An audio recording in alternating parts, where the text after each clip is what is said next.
All right. Hello, everyone. I am Dr. Solo Perry, and I'm so excited tonight.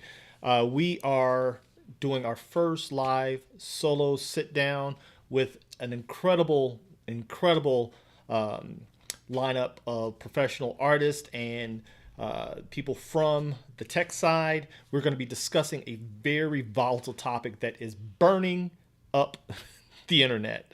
Okay, if you've been under a rock somewhere, maybe you've missed it, but AI is sweeping across social media and the news and and it's everywhere. And if you haven't been made aware, artists are on the front lines of this discussion. Okay, with this new advent in technology, what does that mean for us as creatives? And how does it touch us as a whole? So tonight, it is my pleasure to bring this incredible assortment of friends and brothers to this conversation, so that we can kind of go over what the technology is, what it means for us, where it stands to take us moving forward, and its ramifications not just on artists but on us as a society as a whole. And so it's my pleasure to bring to Ka-Pow solo sit down, the first episode, my crew.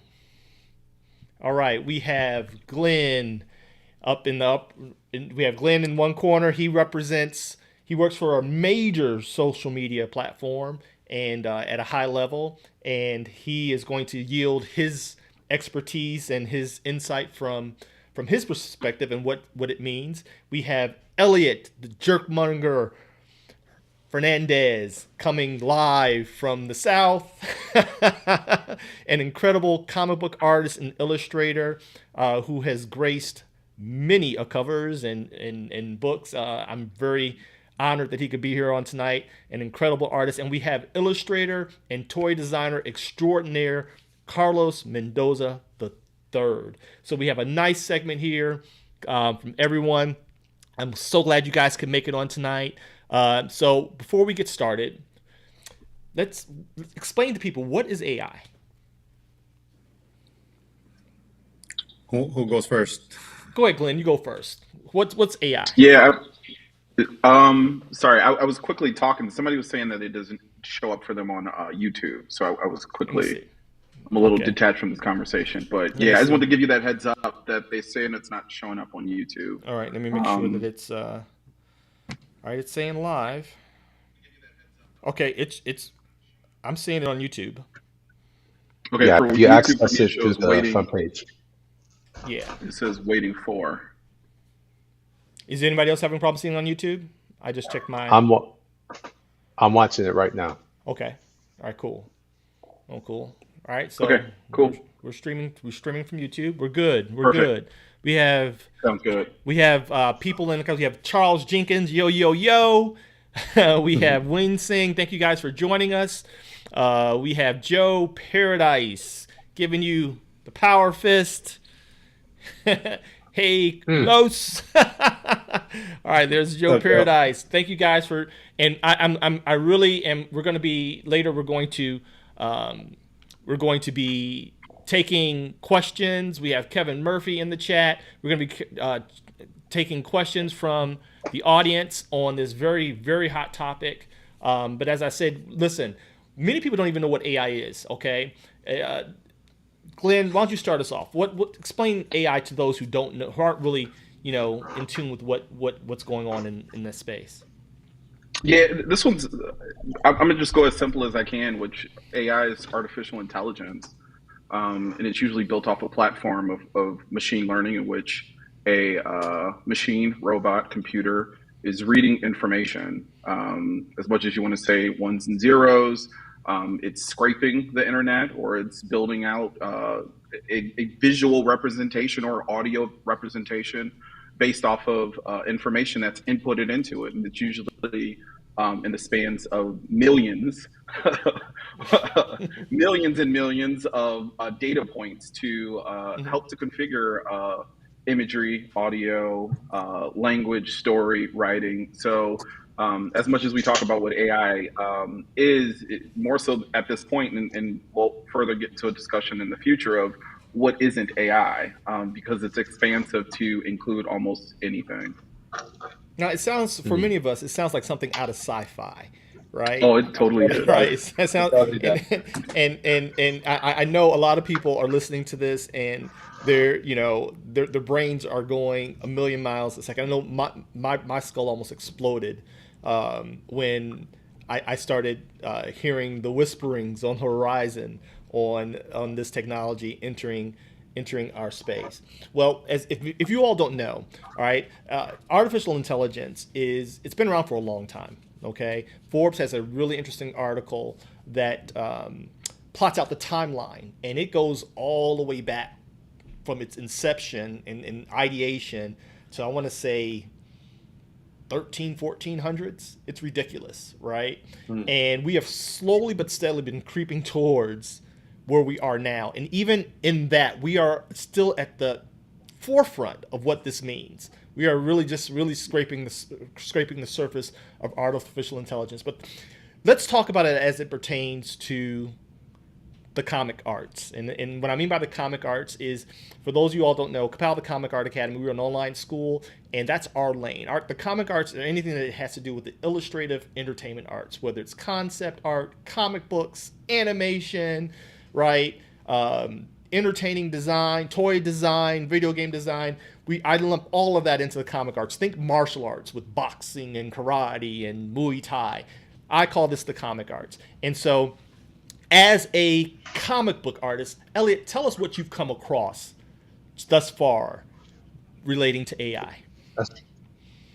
Well, it's funny. I haven't seen it in the comic book stuff yet because I'm so specific about who I target as far as reference or the people that I follow on social media. Only, but in some of the work I've done in other things, uh, that I've seen, I've even used it in the past, the very beginning, when I thought it was mostly like using like something that may have been out of a database, that maybe it was just being, I didn't realize that the database was everything, but it was like, it seemed like it was only very specific categories. I remember it was something, what's that one called? Something with an M. Mid Journey. Mid journey. No, no, no. No, it's got a silly name to it. Meebo, or Okay. something like that. Not familiar with that one. Anyway, Mm. it just looked like it had like certain categories and you could type in the thing. So that seemed interesting at the time, Mm-hmm. but it didn't seem like it was the bigger deal that it has become just in the short amount of time that I've seen it kind of Mm. proliferating throughout the internet. So I haven't quite seen it yet in comics. The conversation around it in comics is that eventually it will it will be able to, because it's learning, Mm-hmm. it will learn to pull together the information to create specific things based on the prompts. Once it's been given that kind of opportunity to learn, the idea is that it will make something. And for the people who are not on exactly what you would be called Mm-hmm. a creative person would be able to create something without the need of creative artists. Okay. So that's the only thing that I'm, as far as, because I might and my so my knowledge about the actual over, I have a good sense of everything. I just don't have a very specific detail. I didn't get into the Forbes article at all, trust me. Okay. But I'm definitely, I have opinions about it just from a philosophical place. So that's where I'm coming from right now. All right. Great. Carlos, how has AI started knocking on your door as an illustrator in that community? What are the rumblings on the illustration side? I feel that so far from what I've seen, it's been more about just generating, I mean, full blown compositions and illustrations that are just wild. Like, I mean, you're talking about fully rendered, colored, with proper lighting techniques. You know what I mean? Everything's lit well. It's the color palettes are unique. They're very they're actually refreshing to see because you don't really, like, most of us have a certain style in the palettes. Like, I myself am kind of dark with some hints of some color here and there, and but there's some artists that are just full blown colorful, and I think that this kind of hits both sides. There's a lot of darkness to it, but then there's a lot of it just really knows, what to look for when it comes to composition and lighting, and that's a very impressive thing, especially for an illustrator. So when you can type a prompt in and then actually talk about a specific scene or a specific character you're looking for, and it generates it fairly quickly. So I think I'm starting to see a lot of samples of really good, if not excellent, portraits, backgrounds, you name it. As far as like the spectrum of illustrations, it's been kind of hit already. So from character illustrations to, sceneries, backgrounds, pretty much masterpieces at this point. You know what I mean? And so it does, it does rattle an illustrator for sure, because again, it does have the tendency to kind of allow anyone to cross over into that type of genre, whether it's fantasy, sci-fi, or horror. You're able to kind of get into that genre really quickly with a few prompts, and so I think it does raise a brow a little bit, and not too much of a concern, because again, it's still fresh and new, but it does kind of raise a brow a little bit, like what is this, and so I've seen it already, so Well, I know it's coming. you are being gracious and kind, to say the least, because as many of us know, it has got the art community in an uproar, right? ArtStation was boycotted by many artists Right. because it was allowing people Yep. to upload AI art, and the question came into play with many of us: is it art? And so, before we answer that question, I really would like us to look at what Google says the definition of art is, right? And so, as we see here, it's the expression or application of human creative skill and imagination, typically in a visual form such as a painting or sculpture, producing works to be appreciated primarily for their beauty or emotional power. So the question I want to pose to you guys: is AI art? Because a lot of the discourse that's happening on social media from artists like us that have spent decades and thousands of dollars in skill development and education to make ourselves viable in this workspace, many of us are taking umbrage with AI artists co-opting the tag as artists, and many are, quite frankly, really offended at it even being considered art.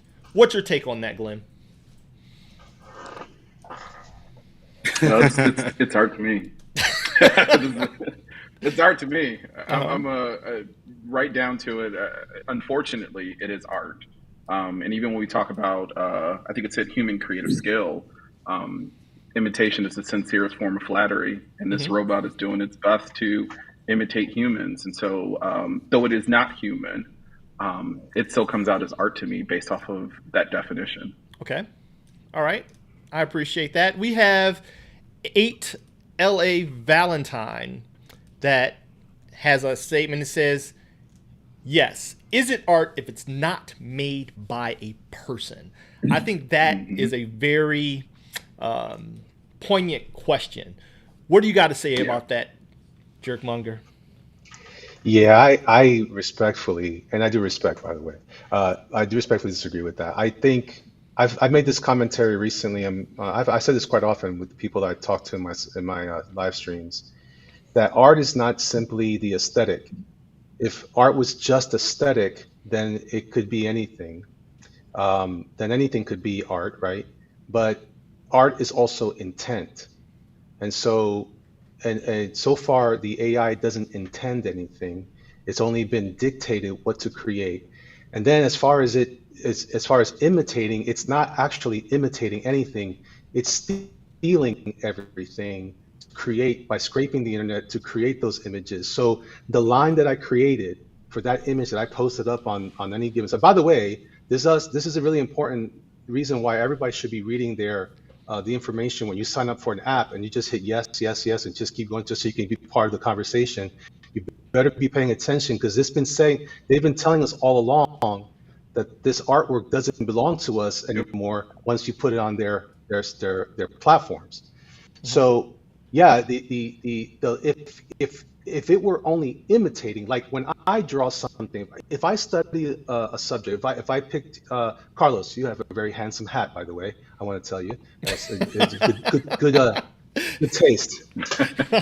If I decided if I decided to make a portrait of Carlos, I could do the best interpretation of that as possible, but I couldn't take the exact information, the exact pixels. I couldn't take the exact lines. If I could, it would always still be subject in some way or some form or fashion. It'd be a slightly different interpretation. This what this is doing, and obviously it's not taking it verbatim everything, but it's taking line weights. It's actually the pixels and then interpolating and incorporating into another image. I think that's where the rub is. Hmm. Could it be? Would it be? Is it interesting? Absolutely interesting. Is it? It's just like when I see a rock formation. If someone puts some rocks together, the rock itself wasn't their creation, but the formation of it may be interesting. And in that case, that particular, you call that a sculpture, but is it something that I made myself? Hmm. Did that AI make that information? It doesn't. So it's just representing it, Okay. and then as though it were owned by itself. Oh, now what I'm frustrated, and I'm sorry if I'm moving ahead, but I'm frustrated that I see other people who are taking these AI pieces and calling it their art. Mm, Like, how is that even possible? It's not even something you could have interpreted yourself. right. And I could if I was. Anyway, I'm sorry if I'm going too long. No, Anyway, go ahead. that's where I found that. Well, Okay. it's just that I have stronger feelings about it as it is right now. When it was like some of the uses that when I've used it, it was very abstract. Hmm. There was nothing even. It was like hints at ideas, and that's what I found it to be most interesting. Is it let your brain interpret what you were seeing and then come up with some, just like anything else. Beauty's in the eye of the beholder. Maybe you look at the clouds, you Hmm. see a formation, you think you see a rabbit, but it's just a random assortment of clouds. Okay. That's why I think it was the most how I thought where it was going. I didn't realize the goal was to, and I'm not even sure it's the goal, but I think the outcome will be that people will lose jobs. And as it relates to comic work, I fear mostly for illustrators. No, I shouldn't say fear. I'm All right. mostly Let's pause on that point really quick, and we'll come back to yeah. that because I want to stick with you. We're gonna come to the illustrator part, so we're gonna come back to that. So I don't want to get too far ahead, but Joe Paradise has an interesting comment. He says, "If Andy Warhol is art, prompt generated AI images are art." Comment on the question: is it art, Carlos? In your opinion? Um, I actually had a thought about that too. I was driving home the other day and I was wondering what justifies art. And I think that even Warhol, Hmm.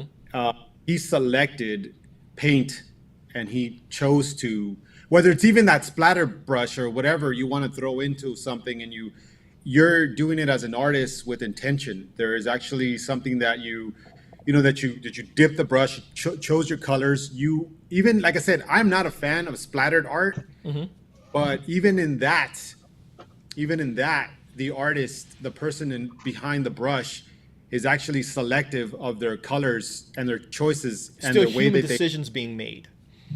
sure. So that's Yeah. what I mean. So I think at that point now it becomes art because it's an expression of someone's, whether it's a motion or movement. Hmm. But then you get into the whole thing that's like, is a monkey an artist because he drew with his banana on a wall on a canvas, or an elephant with his Hmm. brush? You know what I mean? Like you get into these kind of deeper meanings of what art is. But I think that, yeah, Warhol. I mean, even like I said, Basquiat. I had a hard time with Basquiat. I know a lot of people might not like this, but I had a hard time accepting Basquiat because of just the random, just the. It was very difficult for me to be like, how is that $50 million? Hmm. So, but I had my cousin Sergio. He expressed to me why that is art, and it really opened up my eyes to why it was art, and so I appreciated Basquiat a little more after his explanation. Hmm. But yeah, I think yeah, that's art. I mean, it's an expression of somebody's creation. I mean, whether you draw a soup can or Right. whatever it is, yeah, I think I mean, it is art because again, there's a human behind it. I think that's where I feel strongly about it. It's the expression of a human, you know, Right. connection to his creation. So Okay. That's what I mean about Can intent. Okay. There's a legitimate intent. Right. Okay. So no, Yeah, I great, just want to great quickly, points, if you don't everyone. mind me quickly, No, please, quickly please throwing out chime in. something. Kevin Murphy just says, and I think this might support you as you. And I'm gonna give you the mic, Glenn. Doesn't Yep. human collaborate? Doesn't the human collaborator dictate to the AI with specificity? Glenn. Yeah, so I just want to quickly go back to the point because for me, I think the question is AI art? Is AI generated content art? And I would still go to yes, it is. I think that what we're speaking to is it bad art? Is it cheap art? Is it copied art? Is it ripped off art? I would still say yes, but I think it's important to get to the consensus of an idea that it is still art because even as I'm not an AI artist, but as an AI artist, I would say that I'm being intentional about what I'm asking it to create. And I think another thing that we can then roll into is let's go a little more global in its perspective of if I look out the window, does nature create art? Who's the intent behind that? Who is the motivation behind what I'm seeing? Because to me, that's some of the most beautiful stuff I've ever seen. Was there not intent? Is it just that God and its nature is that the artist? And so I think that we have to be very mindful of how we look at this in scale, right? Because we can go very, very high, and when we talk about the universe and how things are being put together to this most minuscule thing of the representation of AI and its ability to collect an infinite amount of data points. Mm-hmm. And then to be able to, with my language and my understanding and how I perceive things, Mm-hmm. put things together. And to me, that is still a representation of is AI content art. Okay. And I would still then want to just rebuttal that and say, I think it is art. I think I'm aligned with you guys in regards to illustration and everything else that it may be bad art. I want to be mindful. I did not generate anything on Instagram. You guys don't see any profile pictures of me picking out any other styles. It's not my thing, but it is still art. It is You still know, art. So my if you don't question. mind me I'm saying, sorry. Go ahead. Go ahead. Go ahead, Carlos. if you know what I'm saying, like, I feel like it's very difficult for me to accept like AI collaborating because you're just telling it what to do. It's not collaborating with you. It's not intentional collaboration. It's really just you prompting something for it to do. Like, again, to me, it's very difficult for me to call it. Okay, let me back up. So I know we're probably going to get into this topic later on, but I think that my biggest issue with it generating art, because it is art that it's generating, but I guess my whole beef with this whole thing is like when someone enters a contest with AI and just demolishes the playing field because again it's just it's an unfair advantage, that sort of stuff. It's like when you start taking AI as your personal art, it's hard for me to say that you're an artist because you're not creating the art, you're just generating a content that something else is creating the art for you, even though you're telling it what to do. So for me, that's where I get hung up on. You know what I mean? Like that's where I'm hung up on right now. Yeah. Where I don't see it as because I'm intentionally drawing something. When I post something online, and I know that every single stroke I intentionally put it there, every color, every highlight, every one of those things. Like when you generate art, you didn't tell it, or you might, but I mean, most of the time you just put a prompt and it actually comes up with a variety of things for you to choose, but it wasn't something that you intentionally asked it to do. You just added a few prompts and it generated a masterpiece. And then, but you didn't intentionally.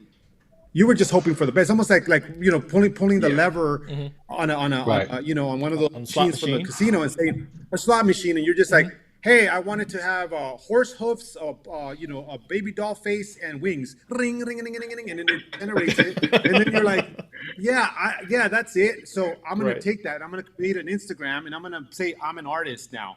So I think that's the hung up for me. That's what I'm saying. Okay. So I That does make sense, and I love that. And I think that one of the important parts about this is that we can't enter it into a perspective of fear. And the reason Yeah, why is because 32 years ago, Photoshop came out.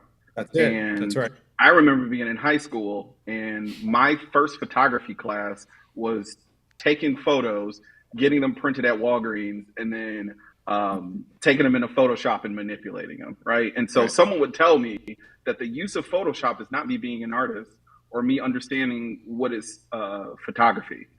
And I would say you are completely wrong, because this is what the state is right now. So many people use digital tools and they don't even have traditional. There's no use of the airbrush. There's no use of X, Y, and Z. And I understand that there is a platform for us using these traditional tools and those foundational skills improve and allow you to be a really good artist. But if we make it as black and white, I think that that's the hard thing. And I think one of the things that we have to be very mindful of is that AI art is going to be treated as a spectrum as well. Because as you said, Carlos, we do have this degree of somebody with the slot machine of random things, but AI and also in its detail can be very, very specific of me selecting something and being very, very intentional about what I'm doing. And I think that the future of AI, as much as anything, will be a representation of us being better communicators and more effective communicators. And as us communicating, being intentional about what we want to see on the screen, right? It's a platform for allowing more people to be creative. They are not creative artists, but they can be creative, right? And so I just wanted to quickly highlight that, because I think that if we look at it as a spectrum, again, I do say that there's a lot of really bad stuff, but I also am very optimistic about what its potentials are and its use for good as well. Absolutely. One of the things that I really wanted, so basically, if we refer back to the original definition that I posted earlier, that included the inclusion of the human element, right? So you all are saying that that definition still holds, because we are definitely living in an age where definitions are being changed to fit people's tastes, right? And so it's likely that we are going to, because I agree. I think that it is art, but I don't think that it's creative, right? And I think that's where the divergence is for me, right? It's art because it has on a very minimal level, albeit, right, human influence, right, and a level of intention that is dictated by someone typing in prompts, as menial as I believe that is. Okay, but if we hold it to the letter of the definition of art being basically a human construct, how much I think is up for debate, and I don't think we're going to answer all that now, right?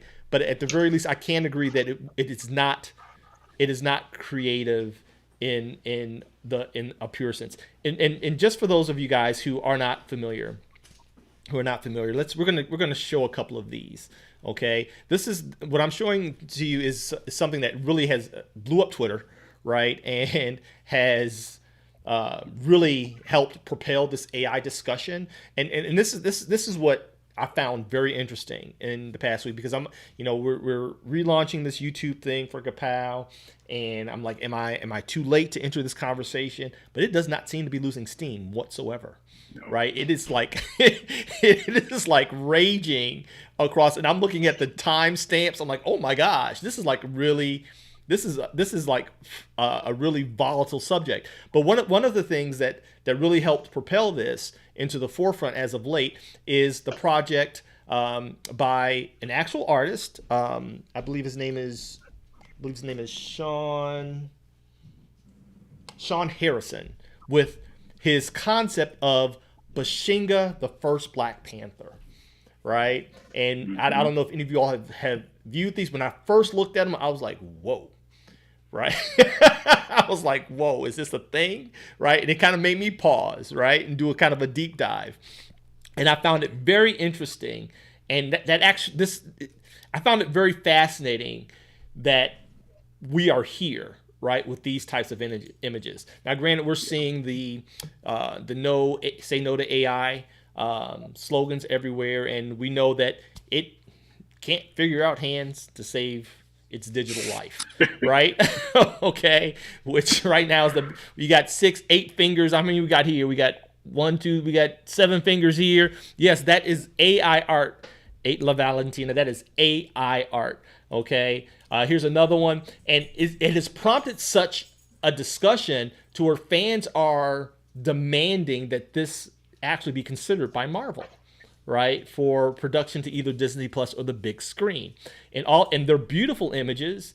But back to our previous point, a lot of these images were not made by the artist or the actor's consent, right? These are a lot of real people like John Boyega. Um, you know, John Boyega. You dig what I'm saying? And so Sheldon Martin says it'll take him a few months. It may take him longer than that because you got real human artists that still wrestle with hands and fingers. Uh, and I can say that with full confidence. But when we're looking at these, the images are beautiful. They help convey the idea, right? But this is all done in using Midjourney, right? And now, granted, what I think we have to consider is that the art that is causing the most waves in the illustrative and comic book communities, the AI that's causing the most waves is art that's actually created by trained artists, right? There's a lot of tweaking that goes in. There's a lot of very specific verbiage that's being used for the prompt, and there's a lot of stuff happening post, right? Once they get the images, there's some tweaking that they're doing on their end, right? That the AI just isn't there yet, right? So as I kind of sit in two worlds, being not just only having a school and being an artist, but also in having my own studio where I'm pitching ideas and projects. As a tool, how do you guys see it as being beneficial to us as artists? Elliot? I wish you would have landed on me for that. Or do you? You may not. Obviously, it can be used as a tool to communicate a different take. Hmm. I guess the problem is that we're streamlining both conversations into one flow. The conversation is it art? Is it ethical? Can it be used? Mm. Yes, it can be used. I can use anything. Should I use it? That's a separate conversation, I Mm. guess. Is it useful? Does it have potential for benefit? Yes. Does it have potential? Like I said, I can get ideas from a concept. The problem would be, I think, and if you went into any art department, any one artist created a graphic or a design using everybody else's art in the art department, there'd be an uproar. And there'd be people discussing whether or not that person deserves to be compensated for that. There'd be conversations about whether or not that person should get credit for that. If that Facts. person gets a reward for some sort, doesn't that person need to give that reward to the people they took the art from? So it's really not a matter for me. Can it be used? Is it useful? Does it have potential? Absolutely. A lot of stuff has potential. I Mm. just fall in the camp of, I don't think it's fair to John Boyega for his likeness. It's okay if Bruce Willis wants to sell his likeness. It's okay but to use Bruce Lee's likeness, and he didn't give permission, that sort of thing. That's where I think for me. So yeah, certainly does have potential. I think that's the reason why it's the concern that it is. Mm. If it didn't have potential, no one would care. When I thought that it was just a little, like, I put in the thing and it had like a filter thing. Hmm. And of course, yeah, you can keep adding more and more stuff, and yeah, it would turn into something. I never found it to be, when I first used it, it wasn't this advanced. Hmm. Yeah. And so I give those guys credit. I have a analogy also concerning something you mentioned earlier about still about the intent. The closest analogy I can see is like a director directing actors. Does the director get credit for his portion? Sure. And I think if I was going to be crass, I'd say maybe the people who are putting in the data could get a special job called data input Hmm. strategists Hmm. or specialists, but to call them artists, I think, is a stretch. But go Mm. on. That's my I input. love that. Thanks, man. What you got, Carlos? What you got on that? Uh, I mean,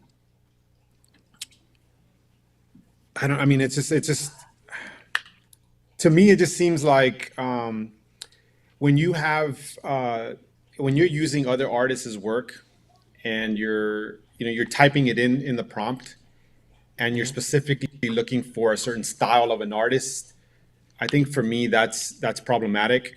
So I'm with Elliot on this one because I feel like there's just certain things that are ethically like you just don't do, Mm-hmm. especially utilizing someone else's likeness or someone else's artwork or style.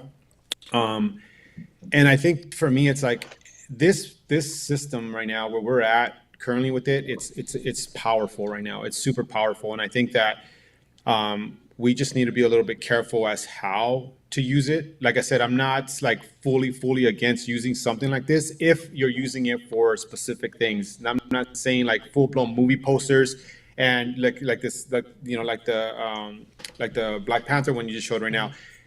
I truly feel like, again, if you can utilize it for thumbnails for your creations, Mm-hmm. I feel like that's cool in the sense that you're just using thumbnails for reference, like you would with anything else, right? Like you would grab photo bashing from different things. But my take on photo bashing too, which is kind of what this would end up being, is for Mm-hmm. me is that I pay for a service like Shutterstock to utilize images, so the artist does get paid Mm-hmm. for that service. Facts. So for That's right. me, I know that I'm paying the artist there. I'm not going behind the artist's back utilizing his hard work in my endeavors or in my projects, whether it's a corporate company use or whether it's my Right. personal use. I don't feel comfortable utilizing that. So my thing, like I said, it's like if it was paid and you're paying your artist to submit artwork into it or Mm-hmm. likenesses or whatnot, and then you're paying their services, these corporate companies services to utilize this AI technology, then Mm-hmm. I'd be okay because they're paying the artist or they're giving artists recognition or even an opportunity to opt out of taking their stuff from them. You know what I mean? And so I feel like right now it's just very much like, it's where I land on where I really have a hard time with that, with the art community where, it just feels like a like where they're invading our crafts or our art. So it is difficult to participate in that. That's why I haven't even touched it myself, to be honest with you. I just seen a lot of friends of mine using it. A lot of them are having fun with it, and I totally respect that they're using it. But again, you're training it more. The more you use it, the more you're training it. And so for me, it's like, it's just one of those things where I just don't know too much about it in my workflow or how Mm-hmm. I'm using it in my workflow right now. But I Okay. can see the benefits of it. I just also see the how destructive or evasive it could be. Like it could be very much like where you're intruding in someone's copyright work or Mm-hmm. whatnot. And I think that's where the issue is. So if they would pay the artist, then I would be like, okay, cool. Or Mm-hmm. give the option. Which, in fact, this morning I got an email from ArtStation that they're changing their terms and conditions because of that. You're going to be Mm-hmm. able to change that. You know what I mean? And Right. allow. I guess you just like hashtag or tag no AI on it, and I think they'll block getting into to their system. So that's a start. You know what I mean? That's a Right. start, and I think that definitely will satisfy some, but I think that there's a lot more work to do on this. Glenn, where do you stand on the compensation aspect? Do you agree with it? Do you think it's viable? Because we do know some people are making some comments, and I'm going to put one. Let me just kind of segue into here. Kevin Murphy says, "Don't publish comics. Don't publish comics. Use actors' likenesses as the concept for the characters they create all the time. Oftentimes, that is done with the consent, so as not to deprive the actor of what the law says use and benefit of said likeness." Okay, so when we're talking major publishers, usually that's done with consent. The major issue here is that the data sets, as I understand it, I'm not an AI guy, but I have been kind of swimming in this for the past week, getting ready for the show. The data sets, they are not reinterpreting, they are actually co opting pixels and data directly from images and merging them to create these composite images, as opposed to artists, like when we use reference. Okay, when we use reference, it's actually being filtered and processed through our interpretation of what we're seeing. So that you're never going to get an actual photographic reproduction. Like hyperrealism. What most people don't realize, when you see a hyperrealistic painting, right, that looks like it could be a photograph, our brain is doing a lot of simplification in processing what we're seeing. And really, I think hyper realism falls within 85% of the actual visual information that we're actually seeing, but we process it as almost like an exact duplicate. AI is actually pulling the exact data from these images Yes. that pre-exist on the internet and making new images. Do you think, Glenn, that compensation would be in order? And if so, how would that look? I think so. I think it's important for me to highlight that as much as I've spent time in machine learning and AI, I'm also I'm consistently evolving in my perspective around what this all looks like. And I want to share with Carlos and Jerkmonger that it's been really imperative for me to listen to you guys, because you started to shape some of the stuff that I looked at and how I perceived it. For me, I'm more in the ones and zeros and on the robot side. So, but I think it's very important that I went to school for media arts and animation. I wanted to be a comic book artist. I spent a significant amount of time wanting to do that, and what I ultimately end up going is in a path of art direction, broadcast, you know what I mean, advertisement, and technology, right? And so I have this unique path of very much being grounded in this, but be on this precipice of always looking for innovation. And so I think it's really important that that I want to highlight that I think that the call for demands around the policing of the use of artists' work is imperative. I don't think that it's easy for me to come up with a solution right now, because it's just now hitting. But I think that conversation should absolutely happen, because that's the only way that there's going to be a fair and equitable situation in which people are compensated for the styles, right? I'm very mindful of the styles of artists. When I go through and I can know and pick out the comic book, I don't even got to look at who was the artist. I know who the artist is, right? And so I think it's very important that that hard work and that suffering and that pain and that consistency as an artist, that they are paid for that work. It's really hard to determine that model, because sometimes it's very easy to say, oh, that's very much an X, Y, and Z. But when you look at AI, it can pull from so many unique different perspectives, and it's 1% Carlos Pacheco, and they finally nailed hands, right? And then there's 1%, Humberto Ramos, and then there's J. Scott, right? And so they're pulling out from all these unique artists. And as much as you want to say like, oh, it's 20% me, it's not as simple as that. And so I think that when we look at, I can't remember the company that has made this popular. It's only been popular because people started taking in and loading up their images, and people were like, hey, that kind of looks like my style. Hey, that looks like your style, right? And so I think because that has happened, I think that company should look at their responsibility for, when I took data, how was I planning on using this responsibly?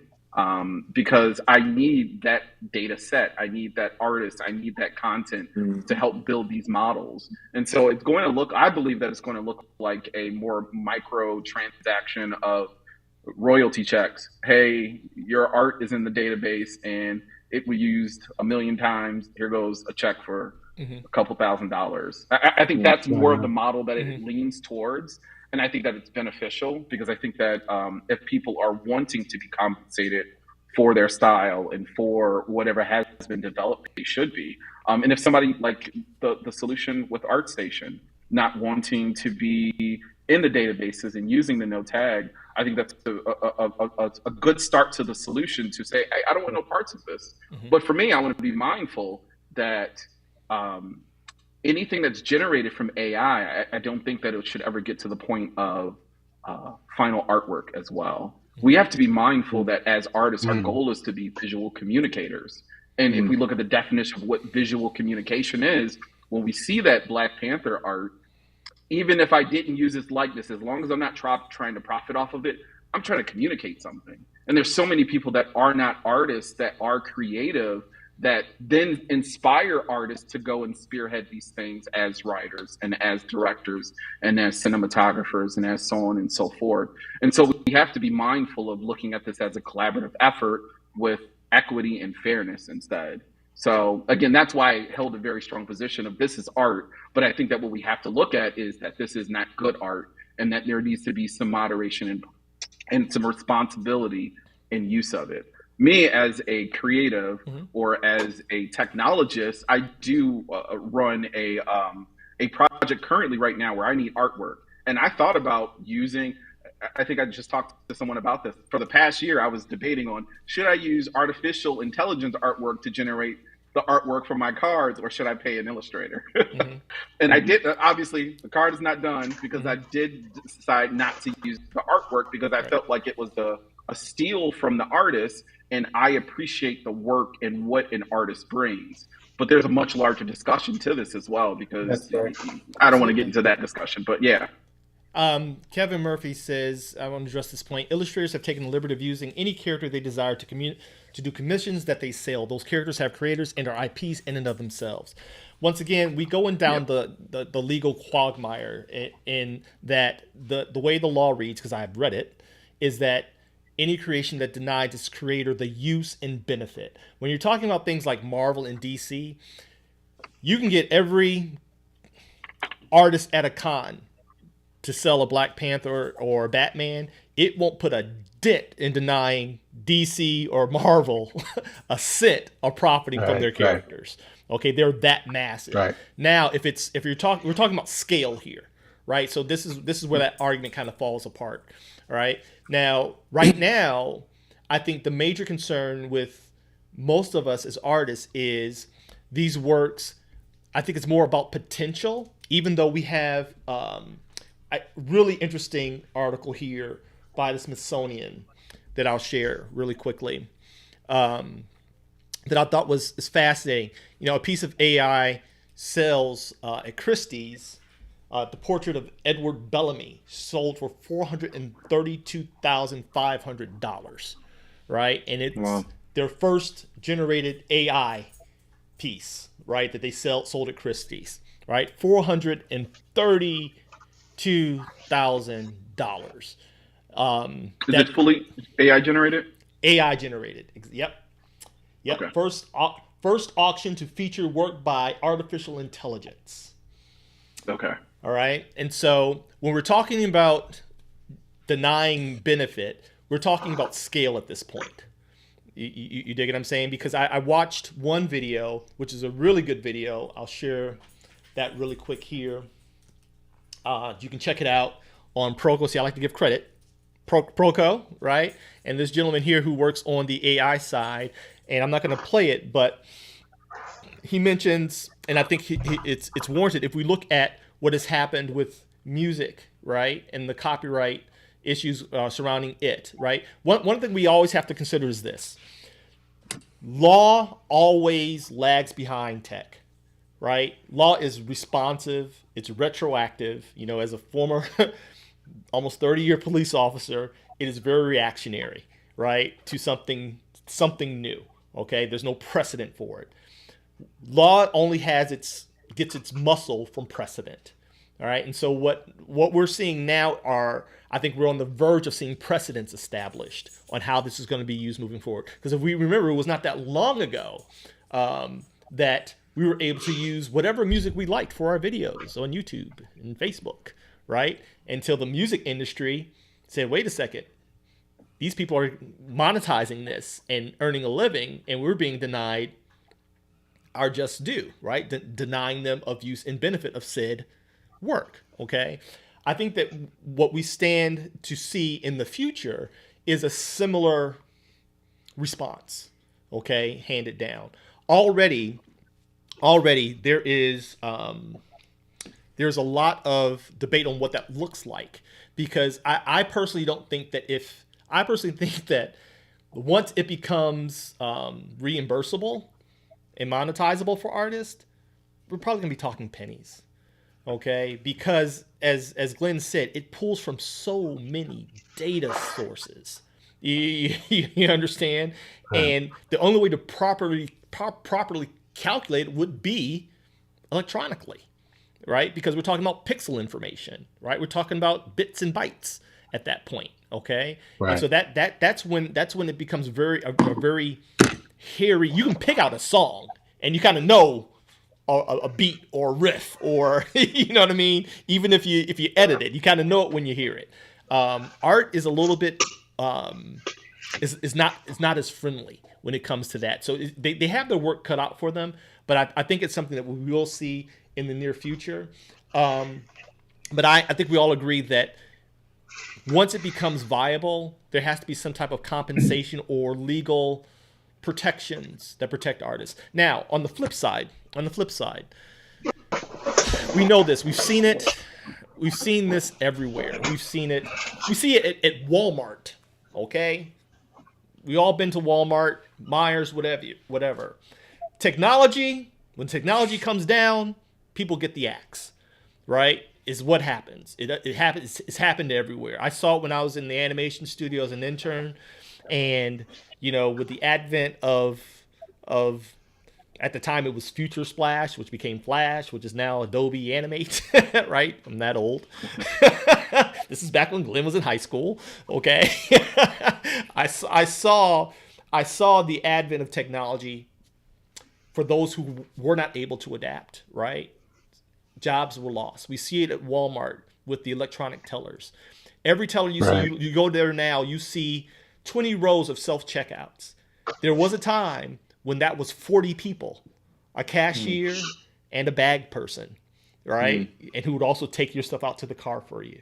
You know what I mean? Now, all those jobs have been lost. Not to mention, like my father worked for Ford when the advent of robots on the assembly line. Right, we know this is happening. It's coming, right? It's going to come, because when I believe that when you have it, even at the ideation stage, the time savers, we know as concept artists and illustrators that can be a very scary position when you can type in some prompts and get an entire storyboard sequence ideated, for whatever project that you're working on. I would like to hear your takes on the potential of people losing their livelihoods over this technology. Carlos? I just this has been a conversation I've had with friends, you know what I mean, illustrators, concept artists and stuff for video games and movies and stuff like that. And I've actually asked them about it, and a lot of them are they're adapting to it. They're just kind of working through it, and they're trying to understand it and work with it. But then there's also some that are just like, again, they're caught up with the legalities of it, and so that's why I think for me, I've always kind of sat in the middle, but I'm leaning more towards one side more than the other. But I just feel that, and I've said this on my post online, that we just need to learn to use it responsibly. You know what I mean? Be responsible with it. You know what I mean? And like, if you're gonna embrace it, be responsible with it. Like for me personally, I would say I would probably never type some artist that I'm a fan of. I probably wouldn't touch their work on there. And I would recommend this. This is something I've thought about for a while. And I would say, buy their book. You know what I mean? Like, go to their website and support them, and pay for their reference images so that you can always have them. If you really like an artist, support them. Don't just go to an AI and type their name and expect this AI to create this, because now it's going to take from that artist. So I think that if we support each other as a community, it'll be a lot easier for some to continue doing what they do. You know what I mean? And so I think that will help. That would help some of it, And so I mean, like I said, I've thought about it in so many ways, but I feel like, this is inevitable, and you're going to end up like you said, like Photoshop or like ZBrush did to sculpting. Like it didn't change it. It just enhanced it, but it was also done responsibly. But also remember, ZBrush doesn't steal from artists. Right. It's a tool. There's still that underlying thread, right? That we have that we can't forget. So that's one of the things that people go, well, Right. You guys had Photoshop now, and Photoshop no. Photoshop was a tool, and Right. you use it to enhance. It's a tool. Now, this program though, it actually takes from artists and creates quote unquote art, and that's where the downfall is for this. Let's whole call them situation. amalgamations.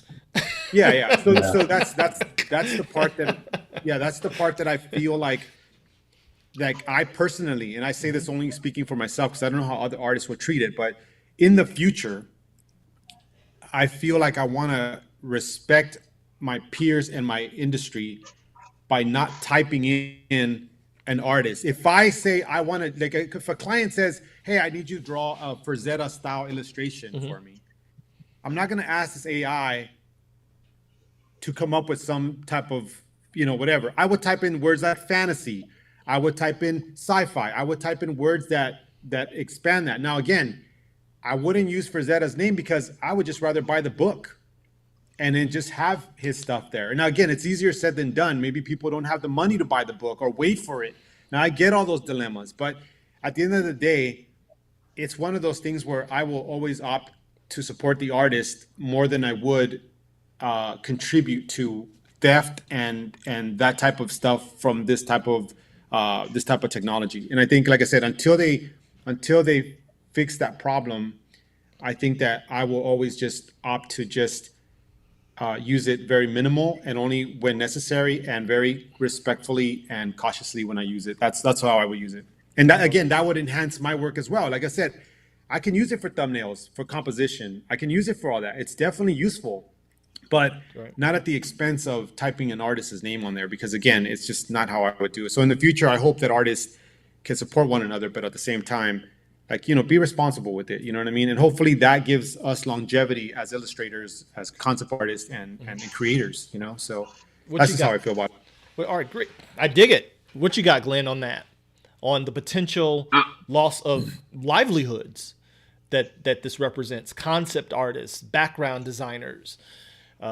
Just that's just scraping the surface. What are your thoughts about that?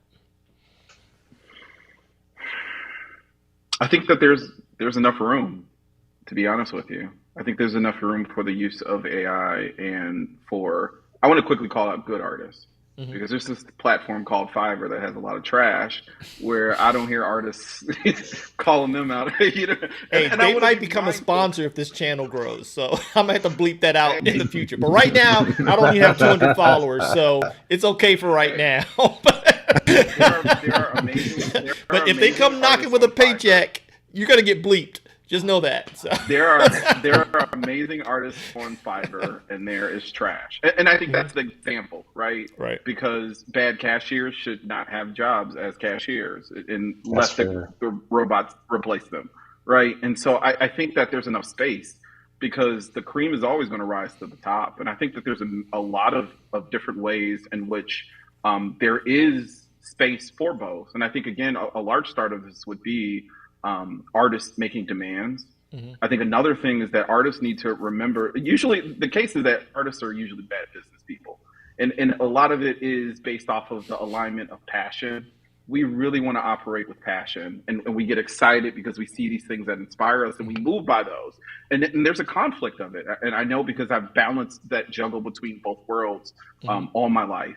And so I think that the important thing is to look at it from a business perspective. The moment that we can remove our emotional attachment from it and look at Mm. it, why are artists and creative people not saying, I'm going to take the rights and I'm going to build a platform to monetize my own style, right? Like, there's conversations that can be had, right? I'm Hmm. going to get other artists on here, and I'm going to build a data set that represents it. I'm going to make sure there's equitable and fair compensation practices so that we can be compensated, so on and so forth, right? And so build the platforms, build the tools instead of complaining.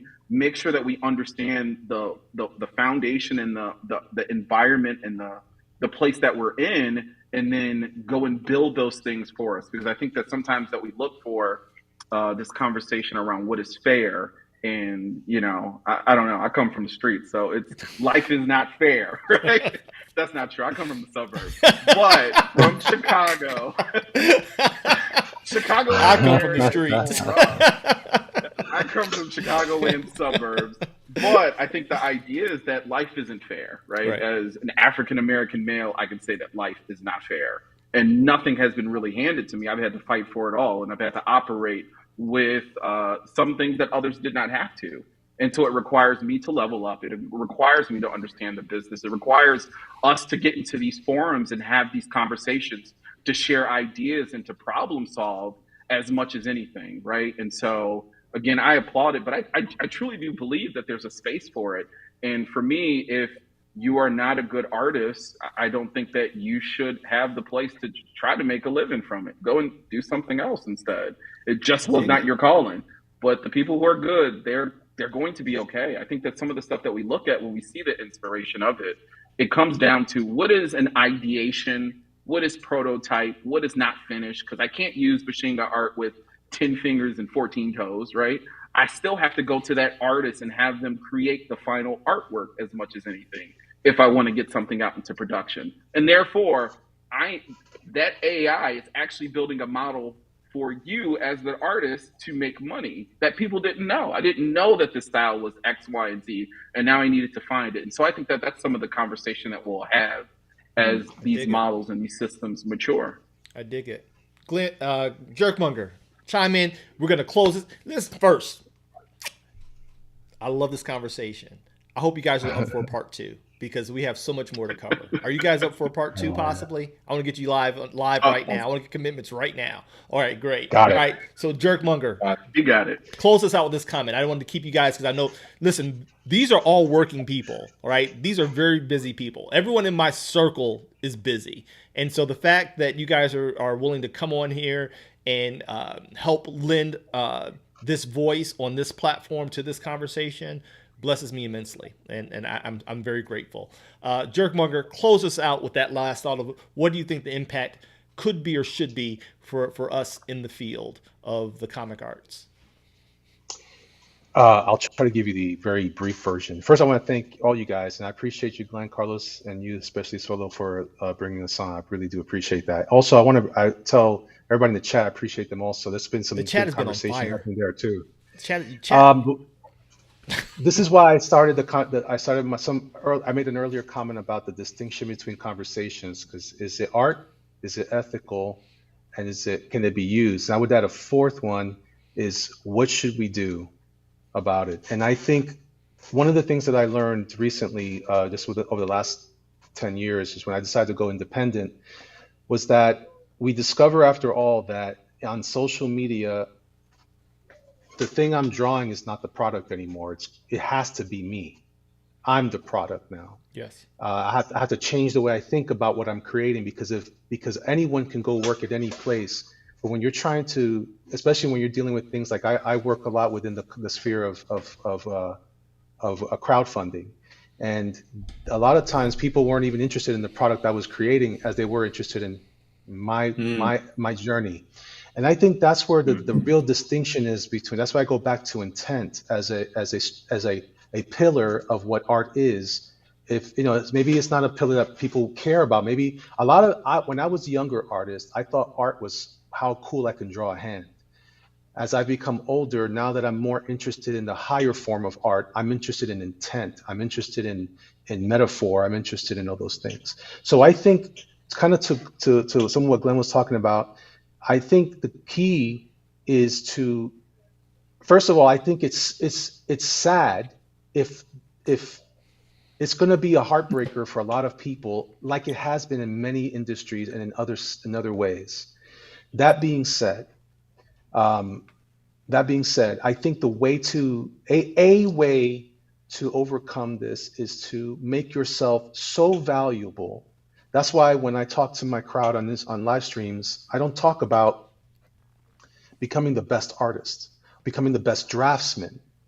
I talk about being the most excellent version of yourself you can be, because excellence transcends and excellence continues to build, and you can build anything excellently, even if it's just a sandwich.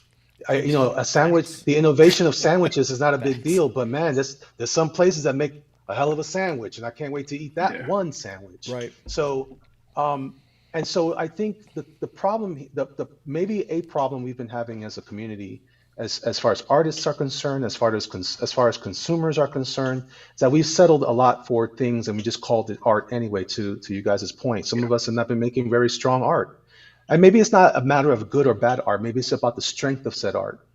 And so I think we can take an opportunity here to really reflect on our skills and whether or not we've truly been excellent. So, because I get a lot of people that say, "Oh, I'm on Instagram, so how come it's not working for me?" Well, maybe you didn't do all the right things. Maybe you weren't actively working in. I know Solo and I used to talk about this with intentionality, Yes. and that's a big point in every aspect of life. I'm a strong believer in that. How you do one thing is how you do everything.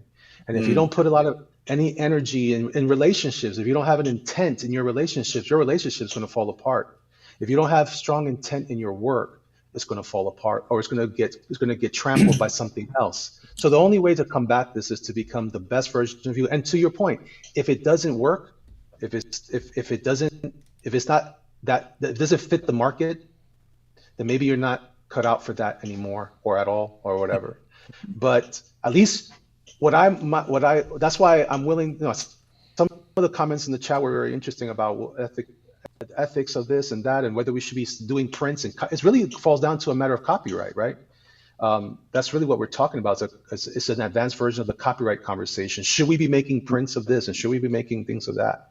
That's why I said earlier, just because we can doesn't mean we should. That's why I also advocate for creating new things for yourself. Don't stop drawing Batman. Stop drawing Batman, for crying out loud. Make your own Facts. stuff. Get out there and produce Facts. something new. That's why, because if you look at some of the films that have been made in the last 4 or 5 years, they look like they've been made by AI, and and it's reflected in the marketplace. The Right. movies aren't doing as well because they're not made with heart. We call it heart. We call it soul. What True. we mean is intent. I love it, What we mean man. is intent. So even you said earlier about look at nature. I do believe in God. And that's why I can look at nature with awe that the creator made it. But you can also appreciate the beauty of it if you didn't think it was created. The problem is you won't get the full impact of it because you don't understand what its intent was. Same thing with your art. Regardless of what you believe about a being who made everything or not, you still got to deal with your own set of skills and whether or not, if I'm just drawing a cool Batman hand, I could make the coolest Batman hand, but what is that hand there for? And that goes back to like Yeah. becoming more excellent in your craft. Now we're talking about being a craftsman, not just a draftsman. And I I think love it. that's important. I love it. Listen, you guys, y'all. I'm gonna try to get him back here next week. See if we can make this happen for part two. Because and I got a lot of information that we haven't even touched on. You know what I mean? Go ahead, Carlos. I'm sorry. I have one thing to say. I want to just encourage everyone, and thank you again, Glenn, Elliot, Solo, man. You guys were just awesome, and I appreciate all your insights and stuff because it does. I do take all that to heart, all your information. But I do want to say something since we're on this platform here.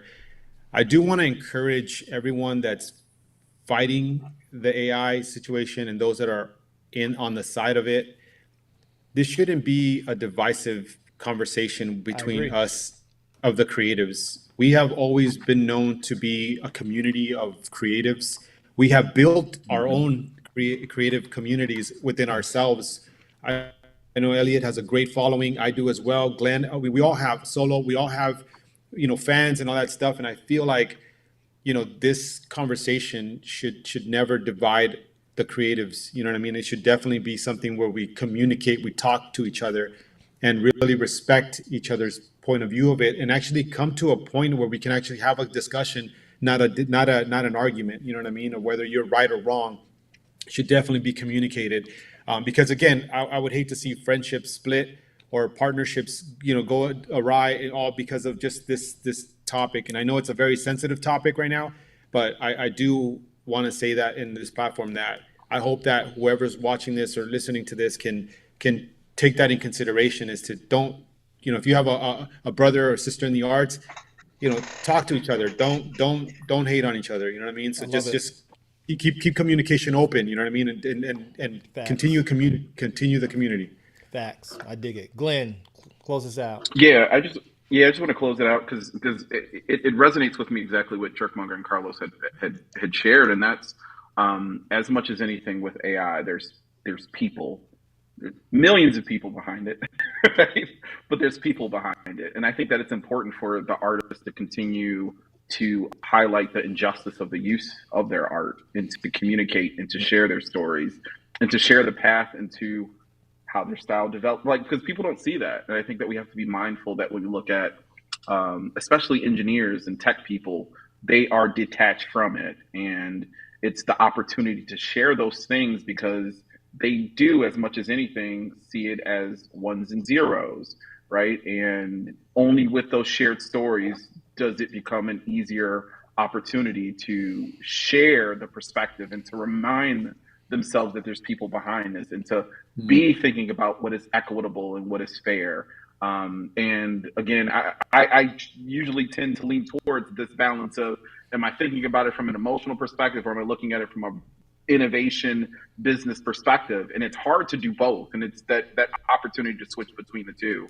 And so to be on this platform for you guys, nothing but respect to who you guys are as amazing artists. I'm aligned to, I give respect to the artists and don't try to use names or even use AI in that way, because I understand the pain. Again, I'm a failed illustrator slash artist because I wasn't cut out to put in those. I wasn't cut out to put in those man hours and get those fingers right, right. And so I understand the nuance that is required.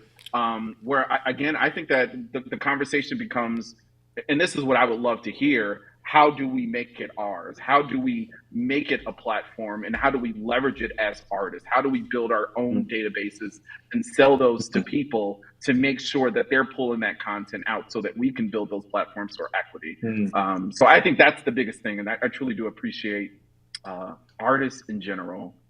The reason why is because you guys give me nothing but inspiration, right? And we feed off of one another as much as anything. I need to see art.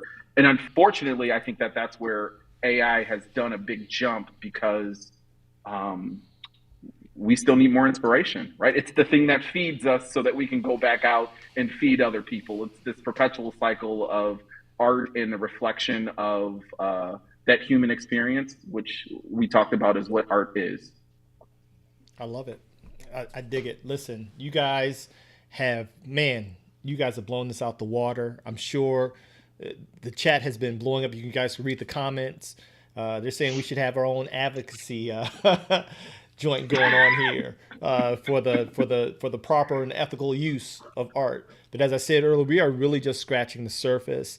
But we really I felt it important that we lend our voices to this discussion and we get as many informed and really and thoughtful perspectives on this, representing just a few sides of the industries as a whole, from Glenn with tech, Carlos with illustration, Jerkmonger with comics and design.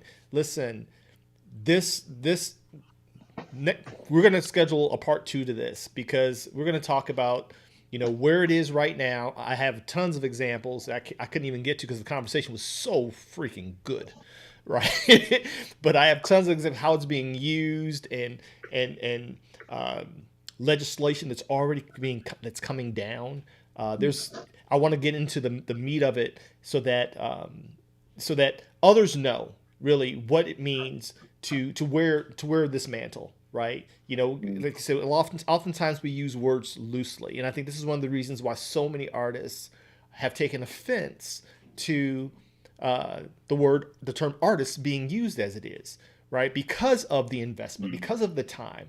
I have students in my school that are still paying off student loans from other schools. You know what I mean? Just to improve on their craft. And I'm sure we all have stories of that. I have, my wife knows I've invested tens of thousands of dollars in my own advancement and education in the craft, and to have the thought of potentially something being taken from me that I've invested so much of myself into.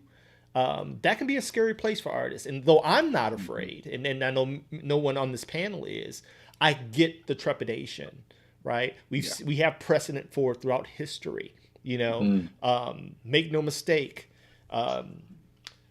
rooms are going to be short a few bodies in the future. On the creative side, pipelines are going to be shortened and trimmed as a result of this. It's happening. It's already here. And guess what? Next time we talk, we're going to see how far this reach really is, because we are just on the forefronts of this as artists. We're taking the opening shots. This is the opening salvo is artists, but no one is off limits. And I have a lot of information to share on the next episode of this that we're going to dive into. So if you think it just stops with us, folks, you're sadly mistaken. It's just starting with us. Okay. And so with that being said, I want to thank this incredible panel. Listen, follow us everywhere. Follow Carlos, Jerkmonger, Glenn on their social media. I'll be putting links below. Check us out at Ka-Pow, the Comic Art Academy, at Ka-Pow School everywhere. All right, even the website, at Ka-Pow School everywhere. Thank you so much for those who lent their voice in the chat. You guys have been amazing, and you guys have given us fuel to move forward with this conversation because it's important. And so thank you so much for joining the first episode of Solo Spotlight as we are talking about the great AI art debate. And so with that being said, go love on somebody, make some cool art, human art, right? Or at very least use AI ethically, and we will see you guys next time on Solo Spotlight. Thank you guys so much, and good night.